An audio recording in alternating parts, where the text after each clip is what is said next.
Hi friends, నేను మీ చిన్ని new fresh ఛానల్కి సబ్స్క్రైబ్ చేసుకోండి. చాలా రుచికరమైన చికెన్ పకోడీ అయితే మనం ఇంట్లోనే తయారు చేసుకోబోతున్నాం. ఇది బయట ఎంత టేస్టీగా ఉంటుందో సేమ్ అదే టేస్టీతో ఎక్కడ కూడా తగ్గకుండా ఇప్పుడైతే మనం చేసుకోబోతున్నాం. అది కూడా మనకి ఇంట్లో ఉన్న వాటితోనే తయారు చేసుకుంటాం. మీ ఇంట్లో వాళ్ళకి చాలా బాగా నచ్చుతుంది ఇలా ట్రై చేస్తే. అర కేజీ చికెన్ని ఫస్ట్ క్లీన్ చేసి పెట్టుకోవాలి. ఒక అర స్పూను ఉప్పు వాటర్లో వేసేసి ఈ చికెన్ కూడా వాటర్లో వేసేయాలన్నమాట. అలా వేసేసి ఒక హాఫ్ ఎన్ అవర్ అలానే ఉంచేసేయాలి.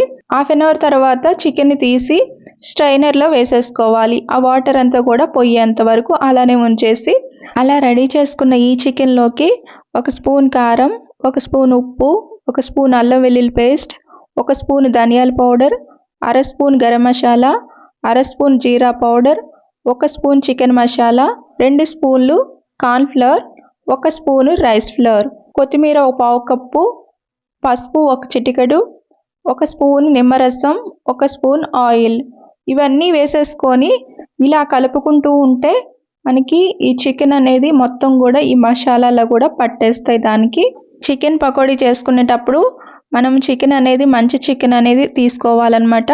అది కూడా బోన్లెస్ అయితే మనకి చాలా బాగా ఈ చికెన్ పకోడీ అయితే వస్తుంది అన్నమాట.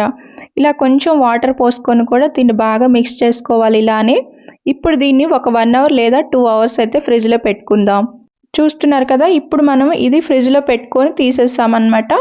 ఫ్రిడ్జ్లో పెట్టుకోవటం వల్ల ఇవన్నీ కూడా దానికి బాగా పట్టి మసాలాలన్నీ కూడా మంచిగా నాని ఉంటుందన్నమాట. కడాయి పెట్టుకొని ఆయిల్ వేసుకుందాం. డీప్ ఫ్రైకి ఆయిల్ అనేది కొంచెమే వేసుకోవాలి. ఇది చికెన్ పకోడీ కాబట్టి మళ్ళీ వేరే వాటికి వాడితే బాగుండదు ఆయిల్. ఈ పీసెస్ని ఇలా మొత్తాన్ని ఒకసారి కలుపుకున్న తర్వాత ఒక్కొక్క పీసు వేసేసుకోవాలి. ఇది అంటుకోకుండా విడివిడిగా వేసుకోవాలన్నమాట. అప్పుడే మనకి మంచిగా డీప్ ఫ్రై అయితే అవుతాయి. వేయగానే గెంట కూడా పెట్టొద్దు. కొంచెం సేపు డీప్ ఫ్రై అయిన తర్వాత గెంట పెట్టి కదిలించుకోవాలి.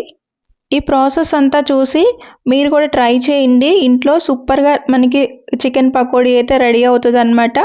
ఒక్కసారి మీ ఇంట్లో వాళ్ళు తిన్నారంటే మళ్ళీ అడిగి మరీ చేయించుకుంటారు.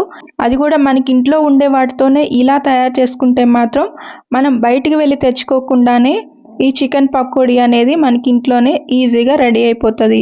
చూస్తున్నారు కదా, ఇలా మనకి మంచిగా గోల్డెన్ కలర్లో వచ్చిన తర్వాత మాత్రమే ఈ చికెన్ పకోడీ అనేది తీసేసుకోవాలన్నమాట.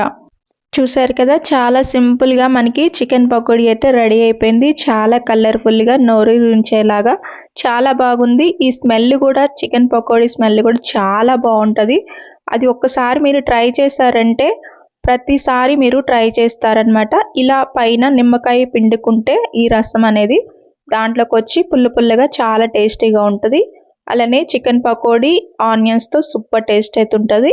ఈ చికెన్ పకోడీ మీకు నచ్చిందని నేను అనుకుంటున్నాను. ప్లీజ్ లైక్, సబ్స్క్రైబ్, మన ఛానల్ని ఫాలో అవుతుండండి. Bye friends.